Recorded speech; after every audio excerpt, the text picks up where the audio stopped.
I love mail. I love a little surprise with my name on it. Not the serious kind like bills and not the throwaway kind like catalogues. It's warm and it's thoughtful and it says, hey, I'm thinking of you, and it's also the least intrusive way to show up at someone's house. So let this be the first installment of everything I put through the post with varying degrees of occasion and decoration. This is a letter I sent to a friend back home. I tried to get scrapbooky for this one and I quite like it. Let me know what you think. I met her through work a few years ago, and since leaving, she's one of the only people I keep in touch with from that time in my life. Next, I sent 2 birthday cards with little desserts on the envelopes for 2 friends that share the same birthday. And this is another birthday card I sent out to a friend who I'd never mailed to before, who actually used to live a few streets away from me before I moved.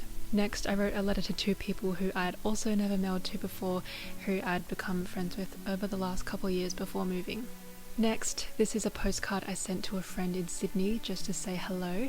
We met in high school and we've managed to keep in touch very sporadically over the years. Next, I had a bit of a family moment, so I sent a congratulatory card to my brother back home. I sent one to my parents just to say hello and I'm alive and well. And I made this envelope out of a map from a street directory and I sealed it with a wax stamp because it didn't have self-seal, obviously. Okay, then I went overseas. I sent this one to my sister who has been living in London for the past 2 years. Next, I put a birthday card for a friend into the post, one of my only friends who has an August birthday like me.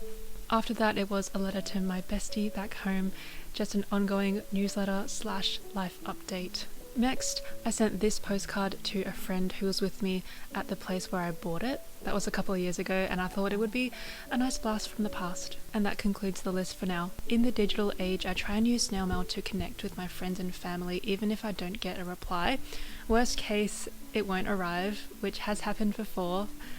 But it's not the end of the world. Sometimes I'll get a message like this, which is not only lovely to read, but it confirms that it arrived safely, and it's always a nice surprise if they choose to return by post. Moving away from my hometown really gave me the perfect excuse to send more things by post. If I can't be there physically, my handwriting will. If you enjoy sending mail or want something sent to you, drop me a line, and I'll leave it there for now. With love.